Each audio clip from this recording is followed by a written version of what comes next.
Hola, buenas tardes, ciudadanos tributarios, todos quienes nos acompañan y en estas miles de visitas que tenemos en cada video educativo acerca de los impuestos. Y nuevamente tengo el gusto de estar con mi querido amigo Mauricio Pardo. ¿Cómo estás, Mauricio? Muy bien, desde julio ya. Sí, pues 22 de julio ya terminó el Mundial y ahora estamos con las noticias de la Ley de Reconstrucción Nacional, el tema legislativo y que tiene mucho que ver con los impuestos que vamos a tratar hoy día, ¿cierto? Sí, tiene bastante, pero en este momento me gustaría profundizar en otro tema. ¿Ya? Me gustaría que algo que tú sabes bastante, que son las inversiones. Sí, pues efectivamente hoy día vamos a tratar el programa que se titula Invertir para ganar o invertir para pagar impuestos, que me parece un título muy sugerente, te agradezco la idea, y que hablemos acerca de la verdad sobre el ahorro provisional voluntario, las acciones y los fondos mutuos, que habitualmente los ciudadanos de a pie, los ciudadanos tributarios que nos escuchan, ven noticias, comentarios, pero no saben de qué se trata. Así que la pregunta realmente es, ¿sabemos en qué estamos invirtiendo?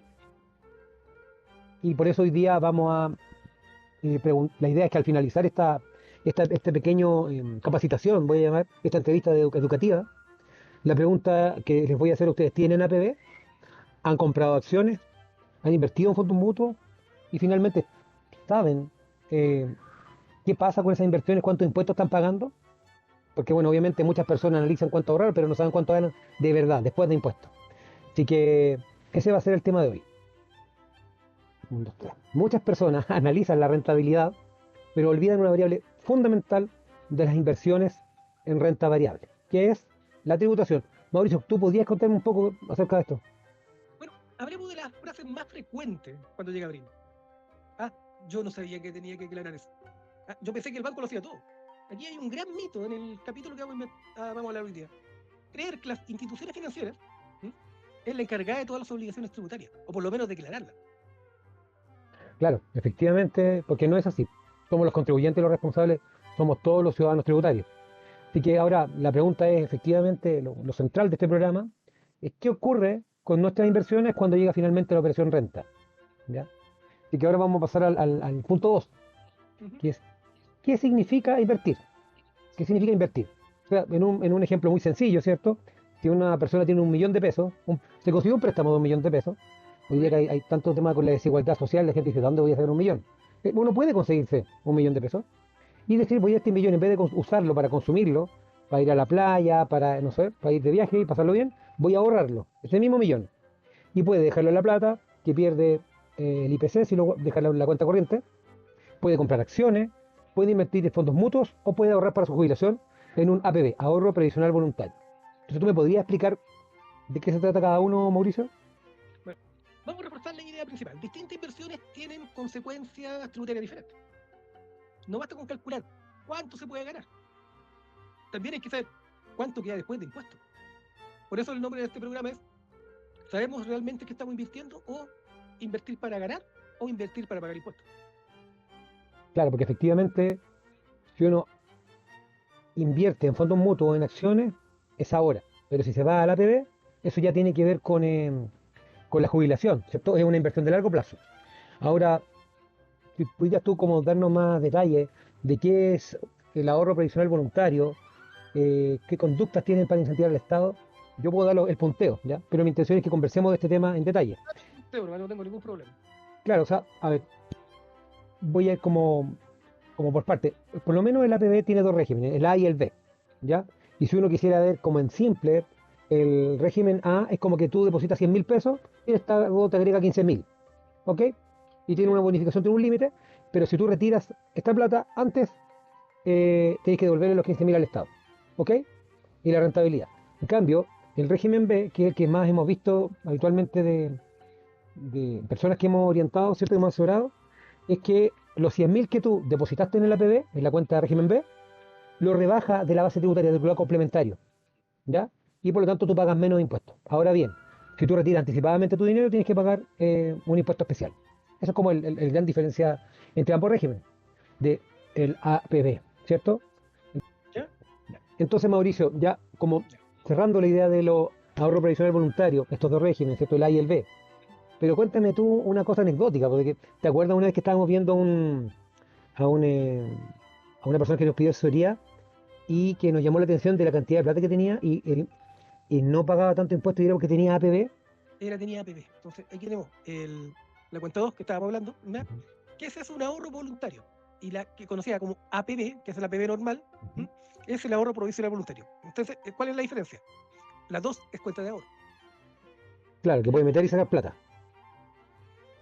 bueno, en cambio, la APB te entrega ese 15% que explicabas tú, ¿ya? Ah, perfecto, ya, ahí Y, está la definición. eh, y el beneficio tributario de la cuenta 2 o el régimen de ahorro voluntario ¿Ya? es disponible a libre disposición, puede hacer las 24 horas, los retiros al año, calendario, sin justificar su uso. Y también se puede contratar la misma APP. Claro, claro. Ahora, si hablamos siempre del régimen B que estábamos tratando recién de la PB, la, la recomendación es para bajar impuestos, para pagar menos impuestos en abril. Y eso el Estado te lo está dando con un tope, claramente. ¿Cierto? Exactamente, el tope. Entonces, es que ese hay un problema. Mucha gente no sabe cuál es el tratamiento tributario que hay. Entonces, seguimos con lo mismo. Yo no sabía que tenía que aclarar eso. Yo pensé que la, la empresa, llámese banco, AFP, donde tengas tú invertido tus fondos mutuos, o tú, en este caso, tu APB, o tu cuenta de dos, y ellos dicen, no, es que yo no sabía que tenía que declararlo. Oye, no Claro, sabía que tenía que declarar mi renta. Que eso es lo claro, más grave. claro, claro. Declaramos de multa, en este caso, en algunos casos. Claro, por eso, cuando uno toma una decisión de en qué invertir, tiene que ver todas las consecuencias, incluyendo los impuestos que tiene que pagar. Entonces, cerrando el tema de la PB, Mauricio, la pregunta que te quiero hacer a ti es, ¿tú recomendarías a la APB finalmente a una persona sí o no o por qué? En tu opinión. Depende, Ya, depende. Si la persona es ordenada, no habría ningún problema. ya. Pero, como somos los chilenos un poco desordenados, ¿qué va a pasar? No van a declarar. O generalmente puede pasar que retiren los fondos antes y tengan que devolver el beneficio. En el APB, en la cuenta 2 que estamos hablando, la cuenta de ahorro, también aquí hay una rebaja. Pero también tiene que ser estudiado caso a caso. Hay mucha gente que hace APB durante todo el año y lo retira en diciembre. Mm, Lo hace como un ahorro, como le dicen ellos, una polla, como se llama antiguamente. ya. Voy pagando todos los meses y al final, en diciembre retiro. Entonces no está, la persona piensa, ahorré, ¿sí? Ahorro bastante. Pero hay que ver cuál es el beneficio tributario que dejó de ganar. Claro, claro, porque al retirarlo no le aparece su declaración renta de abril y por lo tanto no le rebaja la base imponible. Entonces Sí, le va, perdió. le va a aparecer como ganancia, pero no, va a perder la rebaja. Claro, o sea, en el fondo siempre está en la mesa tener que decidir entre el beneficio de ganar intereses si yo tengo la plata en una parte o rebajar impuestos. Siempre objetivos bien básicos, o gano más plata o pago menos costos. Exacto. Entonces, hay que, como decía un profesor de Derecho, hay que distinguir. Claro, hay que distinguir. Es súper, súper. Yo creo que está es bien interesante el tema de la PB. Y si te parece bien, ahora podríamos conversar y pasar a la famosa bolsa de acciones que cuando éramos niños nos hablaban del crack del 29, de cómo cayó la bolsa de Nueva York y arrastró el mundo, terminamos en una Segunda Guerra Mundial y Chile perdió más plata que casi todos los países con la caída en producción Con la caída de y el producción de. desempleo. Bueno, eso venía arrastrando con la caída de producción de salitre. Claro, claro, y si uno ve bien, la cuestión social está muy conectada al crash de la bolsa, pero es por una inversión, digamos, sin ver los riesgos que conlleva, solo viendo los beneficios. Entonces, si ya vamos a hablar de las acciones, cuándo conviene y Claudio, qué impuestos paga, de un tema ¿eh? histórico. Exacto. Claudio, ¿tú qué le podrías explicar a la gente, tú como economista, qué es lo que es una acción? En palabras simples. En palabras simples, es como un papá que tiene una empresa, ¿cierto? Una mamá tiene una empresa. Voy a hacer un ejemplo, voy a hacer un ejemplo de equidad de género, ¿ya? Una mamá tiene una empresa de arreglo de vehículos, una mecánica, una vulcanizadora. Y esta vulcanizadora vende 1 millón al mes, ¿ya? Y yo valorizo las ventas de esta empresa, ¿vale? Y esta empresa tiene un patrimonio, por lo tanto, de 12 millones de pesos. Como yo tengo dos hijos, decido que todo el patrimonio de mi vulcanizadora, que vale 12 millones de pesos, lo voy a dividir en dos acciones. Voy a dividirlo en dos pedacitos. Las acciones son pedacitos de patrimonio, en simple. Y le digo a cada uno de mis hijos, te voy a dar el 50% de mi vulcanizadora, y el otro hijo 50%, y por lo tanto, ese papelito que dice, esta acción vale el 50% de mi propiedad, como la empresa valía 12 millones, mis hijos tienen 6 millones en sus manos cada día. Y uno de mis hijos me salió loquillo y se fue a apostar, ¿ya? Y se pone a jugar con sus 6 millones de pesos, ¿ya? Que vale la vulcanizadora, que vale el poder que él tiene de administrar la vulcanizadora, de opinar en la mesa, de cortar el queque con su hermano. Y un amigo le ofrece 7 millones de pesos, 8 millones, y eso es la bolsa. Empieza a subir y bajar pedacitos de patrimonio. Eso es. básicamente. Entonces tú qué decir, si él no compró las acciones en este caso porque fueron regaladas, pero aquí hay otro problema acá. Ujú. Valían 6, la vendió 7, 8, hay utilidades. Entonces, ¿qué pasa acá? ¿Tenemos que pagar impuestos? Yo digo, depende. Porque ¿Ya? el tratamiento varía, depende del tipo de acción o la operación realizada, en el mercado que se transa, el cumplimiento de los requisitos legales, ¿m? Y el régimen tributario aplicable. Hay que diferenciar entre dividendos recibidos o la ganancia obtenida por la venta, o pérdida por la venta, o acciones que tienen distintos tratamientos. ¿Tú sabes cuántas acciones tiene la Bolsa de Valores de Santiago? No lo sé en cantidad. Pero son pocas, comparado con cualquier otra empresa. Claro, Igual que el Club Hípico. El Club Hípico también tiene muy pocas acciones, son carísimas y se venden de a una, no por paquete. claro, claro, claro. O sea, mira, yo pensaba que, como para hablarle a los ciudadanos tributarios, todos deben saber, métanse a su cuenta corriente y los bancos están obligados por la CMF a ofrecerle alternativa de inversión, ya, por un lado transparente, pero por otro lado a los bancos les conviene que uno invierta, porque así capturan fondos ellos que se los prestan a otras personas. Todos pueden ver, si se meten a su página web del banco, que dice inversión en renta variable, inversión en acciones. Todos pueden comprar acciones. Usted, ciudadano tributario, que está mirando ahora y dice, recibí el bono, usted, ciudadano tributario minero, que recibió un bono en Codelco, ya, y dice, ¿qué hago con la plata? En vez de ir a gastarlo con algunas personas allá en el casino, o en otras cosas que no quiero hablar ahora, que me imagino que pueden gastarlo, ¿por qué no, en vez de eso, toma su dinero, que va a su banco y dice inversión en renta variable, y ahí usted elige y están las acciones de la TAM, que la TAM es una de las empresas de transporte más grandes del mundo, está del Banco Santander, del Banco de Chile, de inversión en la construcción que tiene el Banco Internacional. Usted puede comprar pedacitos de patrimonio del banco donde usted tiene su cuenta corriente, y eso es lo interesante, y eso todos los días cambia de valor. Hoy este año la bolsa ha estado pésima, ¿ya? Pero una asesoría que hice, habían ganado un 12% más o menos en 6 meses.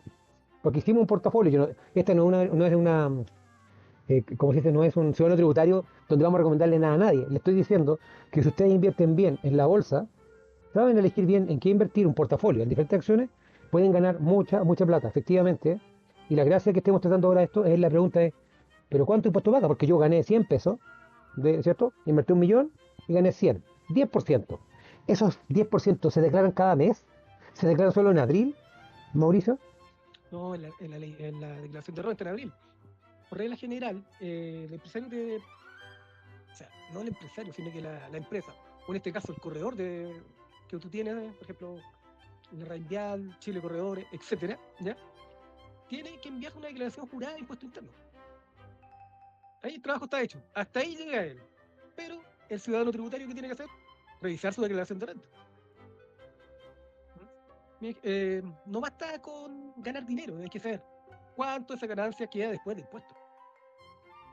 Justamente, y esto tiene un impuesto único, ¿cierto? Que es aproximadamente como un 10% cuando retiran. Tiene un impuesto cuando retiene, pero también tiene el impuesto a la renta, al final, en diciembre. ¿Ya? Y ahí tú sabes que el impuesto a la renta no es fijo, sino que es, va a subir. ¿Cómo se llama? Es potencial. Claro, que el bloque complementario.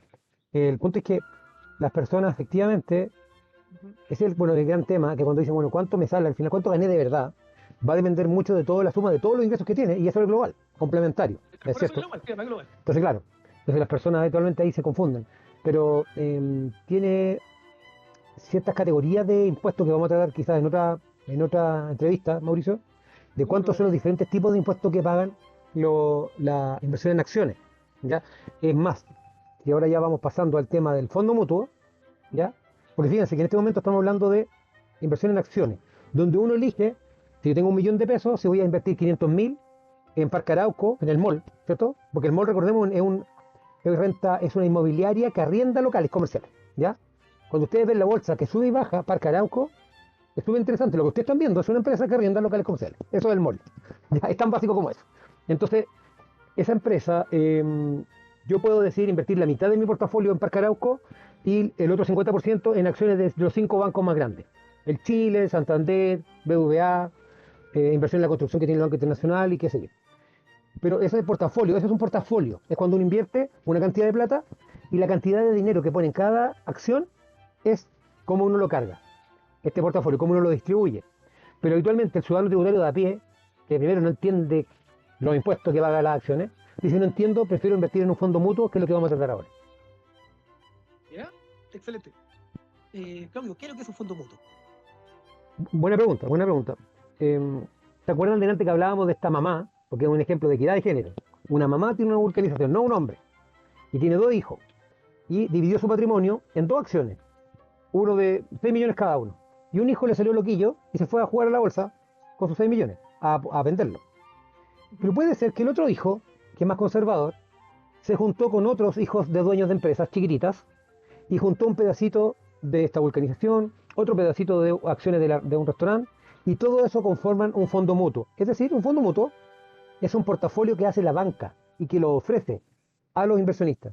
Y te dice, mira, yo tengo un fondo mutuo que está compuesto por inversiones en banca, inversiones en retail, inversiones de diferente tipo, y tú no tienes que ver cómo hacer la composición de esa mezcla de acciones. Yo te la doy lista a ti para invertir. Y te dicen, y en el pasado ha rentado tanta plata. Obviamente, como letra chica, dicen, la rentabilidad de pasada no asegura la rentabilidad futura. Pero te dicen que en general este fondo mutuo, que tiene pedacitos de acciones de muchas empresas, te deberían ser como un buen instrumento de inversión. Eso es como la idea, digamos. Ya son las cuotas. Cada pedacito de patrimonio es la cuota que tiene cada una de las empresas. Así que ahora tú podrías explicarme cómo tributan los rescates. Bueno, los rescates, Primero que un rescate. ¿qué es lo que es un rescate? Bueno, tú vas a donde tu amigo que tiene los distintos pedazos que dijiste, el amigo que se invirtió. Sí. Oye, quiero que mi dinero de vuelta. Ya, entonces el amigo le dice, calculamos cuánto te corresponde. ¿Ya? Bebe los dulces, los vende, pusiste 100 y al sacarlo te devuelven, no ganaste nada. Pero si te devuelve 1200, ¿ya? Pusiste 1000, te devuelve 200, 200 ¿qué es lo que es? La ganancia. El valor mayor, como se llama. Claro. Mayor valor de acciones. Mayor valor. Como tuviste éxito, ganaste un dinero, ¿qué pasará acá? El Estado, o sea, el fisco, te mira y dice, que bien, te felicito, ganaste esta plata. Pero como ganaste el dinero, tienes que darme una pequeña cantidad. Porque ¿para qué sirve esto? Para construir hospitales, para construir carreteras, para Claro. ayudar al norte en este momento. Y eso sería. ¿Cómo se termina la eventual ganancia o pérdida? Dependiendo de la inversión. Pero siempre hay una gente que decía, los fondos mutuos no pagan impuestos. No, obvio, los fondos mutuos no pagan. El que paga es el ciudadano tributario, lo va a completar. Sí, sí, efectivamente. Siempre está el tema de que los costos, cuando uno invierte dinero, ¿cierto? De lo que sea, tiene que ver siempre cuáles son los costos que tiene esa inversión, ¿ya?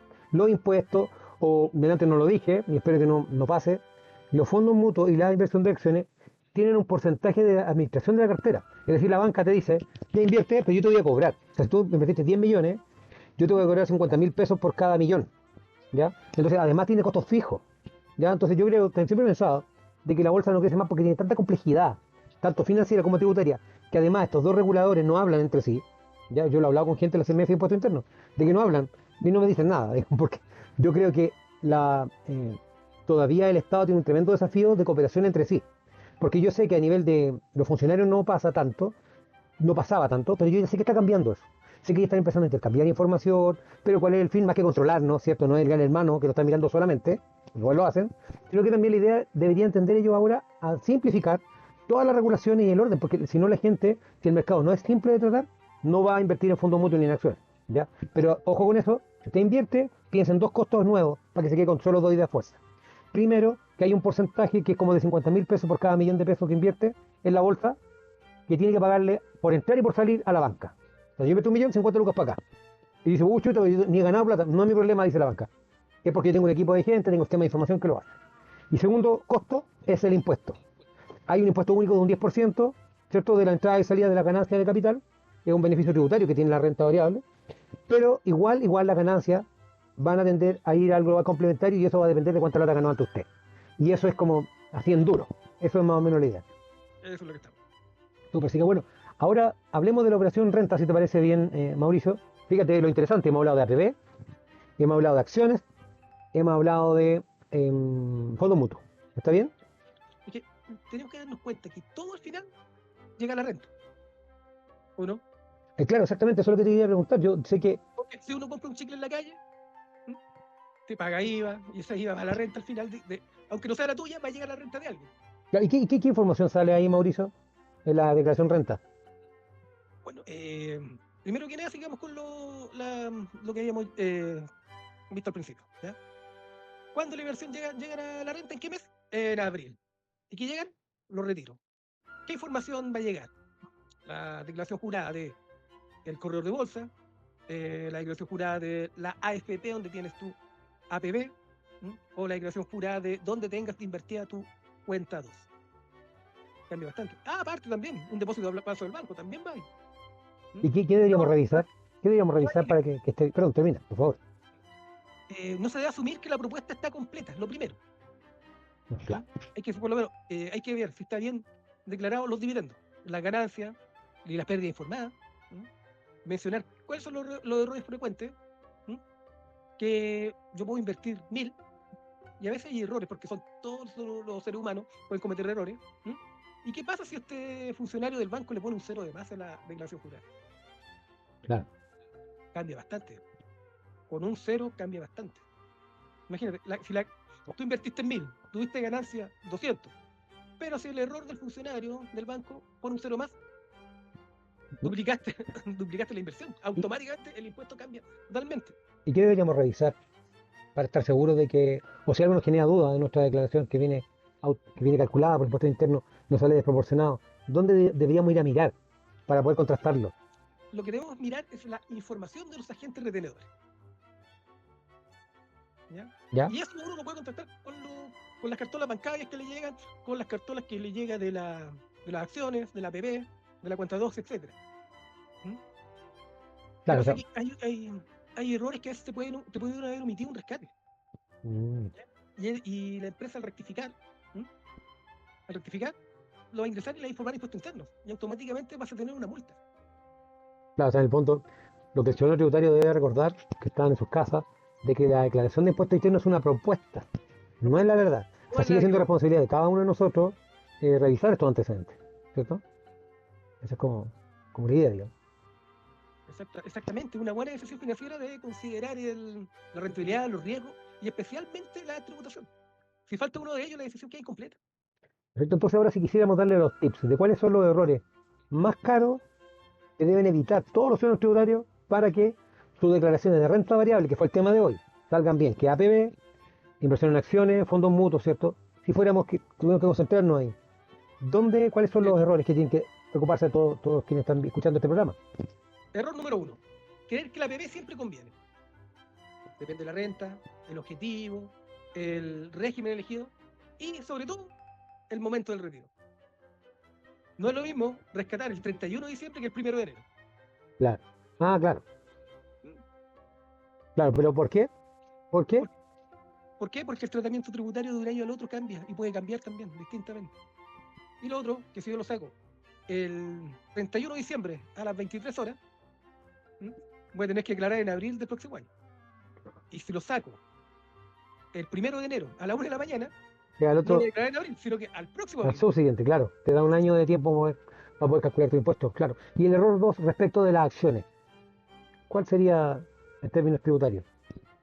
Depende de las características de la operación y la normativa aplicable. Aquí es distinto. Cada acción, y no es lo mismo que estábamos hablando aquí, compra de acciones y compra de acciones en la bolsa. ¿Sí? Pero hay muchas acciones que no se tratan en esa bolsa. Imagínate la sociedad por acciones, la sociedad por acciones cerrada. Claro. Perfecto. Entonces, claro, no tratamos el tema legal hoy día, tratamos el tema de la bolsa, de las acciones que transan en bolsa, pero no hablamos cómo tributan otro tipo de acciones. Ya. Estamos distintos porque imagínate, tú compras una SPA, sociedad por acciones. Sí, ¿no? sí. No es lo mismo que comprar en la bolsa mediante un corredor. No. Aquí la SPA uno lo compra directamente al dueño. Un tratamiento de 2 personas. Y yo te creo el error más grande, que siempre la gente lo toma así muy a la ligera. Como dijimos, los fondos mutuos no generan impuestos. Sí, el rescate que puede o no puede en este momento ser ganancia, y las ganancias que son, ahí están los efectos tributarios. Claro, quizás si le dijéramos un término simple se me ocurría ahora, como una analogía.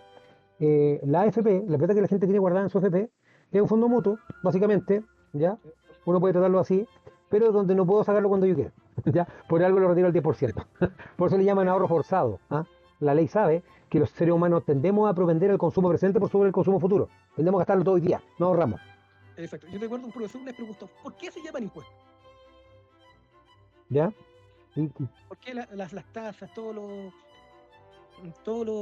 el tratamiento tributario se llama impuesto? ¿ya? ¿Por qué? ¿Qué se te ocurre? O sea, me iba a echar una broma, porque es un impuesto, es obligado. Te Por eso, imponen. estar impuestos, no son voluntarios. Claro, claro, es como, es el costo de vivir en sociedad. Yo en sociedad puedo especializarme en mi área porque hay todo un sistema de personas que hacen diferentes pedacitos de mi vida cotidiana. Alguien prepara el pan, pero el costo de vivir en sociedad es que tengo que una parte de mi plata pasarla a un tercero. Eso es lo que Sí, decía el profesor. Eso es porque son impuestos, no son voluntarios. claro, pero yo libremente también podría decidir irme al cerro, ¿ya?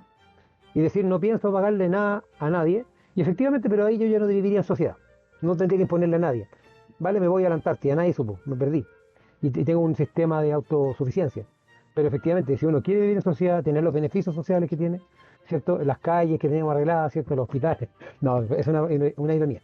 Pero si tiene, puede, Imagínate, los griegos no eran considerados griegos o no eran considerados ciudadanos, ¿no? Si es que no estaban en la ciudad. tienes toda la razón, pues, no eran ciudadanos. Ujú. En De cambio, esta- en Roma era muy distinto. ¿Sí por qué?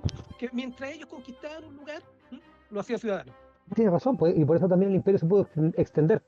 Porque la persona tenía que aceptar los impuestos que le estaba poniendo el imperio romano, pero el beneficio era la pax romana, de que tú tenías seguridad, tenías ciertos servicios, ¿cierto? Como el tema sanitario, los acueductos romanos todavía están en el mundo, digamos, en Europa. Pues imagínate, si los magistrados, los funcionarios públicos de Roma, ¿m?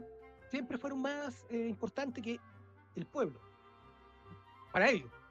¿Por qué? Porque ellos eran los encargados de administrar las leyes, administrar la justicia, administrar los impuestos, todo. Especialmente hasta en el caso de la guerra. Los magistrados administraban la guerra también. ¿Sí? ¿Cómo eso? Tú, imagínate, los magistrados, porque no solamente había un magistrado, había varios. Entonces, cada funcionario tenían un nombre distinto. El magistrado era uno, tenían los tribunos de la plebe, que fue un tribuno que se creó directamente para defender al plebeyo de los patricios.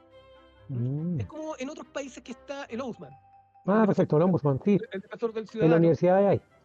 Sí. Pero aquí en Chile, ¿qué hicieron? Hicieron el Instituto de los Derechos Humanos. Mm. Más problemas, pero en otros países, el defensor del ciudadano, el Ombudsman, que aquí había un capítulo chileno del Ombudsman en Chile, que era liderado por el profesor Jorge Mario Quincio. ¿m? Me suena, Sí, fue mi profesor de Derecho Constitucional en la universidad. ¿ya? Profesor que era una excelente persona, muy buen profesor, enseñaba hasta por si acaso, y era el que estaba tratando de crear el capítulo chileno del Ombudsman en la Constitución, Mira, y nunca tuvo efecto. claro, claro, en el fondo así permite de que las personas tengan más alternativas de defensoría ante abusos de la autoridad, del Estado. Por ejemplo, el defensor del contribuyente, sin ir más lejos, que podría ser como un pedacito del ombudsman, un defensor del pueblo. ¿Ya? Eh, a mi punto de vista, no es, la gente cree que es como la Defensoría Penal Pública, ¿ya? Y el defensor del contribuyente es solamente un órgano administrativo dependiente de Hacienda. O sea, no es independiente como la Ah, sí. Defensoría Penal Pública, que es independiente del Ministerio Público e independiente de los tribunales de justicia. Claro, pero por último no depende de puesto interno. Es como que ya Eh, fue ganancia, digamos. Algo Está por ahí, ¿no? Porque ujú, ¿dónde tiene la oficina? en Hacienda. Ah, No, tiene razón, por el el impuesto mismo interno. en Hacienda, en el mismo oficina. Los tres. Ah, tienes toda la razón, no he tomado decisión. Bueno, mira, sé que nos fuimos al tema de la historia, pero esto explica de por qué están los impuestos. Como decía yo, esta es la Defensoría del Contribuyente, trabaja estando en el mismo edificio de impuesto interno y en el mismo edificio de Hacienda. Es como las dos estrellas que se pone Uruguay, es el que tiene dos campeonatos mundiales más. Siendo que el mundial aparece en el año 30 y ellos dicen que tienen los mundiales del 24 y el 28, que no existían. Ah, ya tú dices que todavía es una cosa claro, que no es real, digamos, porque en la práctica, en la propia proximidad es la que impide que sean objetivos. Oye, bueno, mira, Mauricio, hemos hablado de la tributación de la renta variable y creo que aprendimos algo muy, muy importante. Invertir no es solamente elegir dónde poner el dinero, también es entender las reglas del juego y eso significa cuáles son los impuestos que voy a tener que pagar. Sí que lo hablamos en términos generales, quizás no hablamos tanto de tasas, bases imponibles, pero la intención es que todo ciudadano tributario sepa, esté consciente y cuando el Ejecutivo le esté ofreciendo la APB, el fondo mutuo o invertir en acciones, tenga al tiro las preguntas. Si esa APB, ¿qué régimen es? A o B, ¿voy a tener cuenta 2 o no? ¿Y qué impuestos paga? Ahora, si va y le pregunta, de renta de fondos mutuos o acciones. Y ¿cuál es el costo que me va a cobrar usted por gestionarme el fondo mutuo o las acciones? ¿Qué impuesto voy a pagar yo cuando haga el rescate? Y eso tienen que tenerlo como los tips. No pueden irse sin esa respuesta por parte del ejecutivo que le ofrece estos vehículos de inversión. Así que, no sé, Mauricio, ¿tú cuáles son tus principales conclusiones de este ciudadano tributario? Bueno, las conclusiones fueron muy extensas y las que dimos, porque, primero, preocúpense de ver su declaración. Hay cosas que no lo va a hacer la empresa por ustedes. Perfecto. Preocúpense, revisen, porque en este momento hay mucha gente que está con problemas con depósito a plazo. Imagínate, hasta la misma cuenta RUT está dando beneficios. ¿Sí? Sí, un interés bajísimo. Mm. La misma cuenta de RUT dio un bajísimo, las cuentas vistas dan interés, especialmente la cuenta corriente. Recuerda que hubo un bastante problema cuando las cuentas corrientes empezaron a dar intereses. Imagínate, las cuentas de ahorro dan intereses. El problema es, hay mucha gente que tiene ahorros que nunca los rescató. Claro, claro, tienes Bueno, razón. las acciones también. ¿Tú sabes qué pasa con las acciones que no rescataron los dividendos? ¿Qué pasa en qué aspecto? ¿Tributario o financiero? Las dos. Ah, pero cuéntame tú, que me interesa. En el aspecto tributario, las acciones automáticamente las tiran como incobrables. Me enredé. Incobrables. ¿Ya? Ya, Pero ¿qué pasa con los dividendos? Los dividendos, como no fueron rescatados, a los 5 años pasa para el Cuerpo de Bomberos de Santiago. ¿qué te parece? O sea que en apoyo de todos los bomberos de Chile que conocemos todos, además de un bombero amigo, no Sí. retiren los dividendos para que les financiemos las carros de lanzagua y todo. Así que, oye Mauricio, pucha, de verdad ha sido de nuevamente un honor hablar contigo. Entonces, la gran conclusión, el mensaje final. No espere hasta abril para preguntarse cómo tributan sus inversiones. Infórmese antes, ¿cierto? Porque una buena planificación siempre cuesta mejor que un error. Así que muchas gracias, Mauricio. Muchas gracias a ti, Claudio. Nos estamos viendo. Saludos a todos los ciudadanos tributarios. Bien, pues muchas gracias.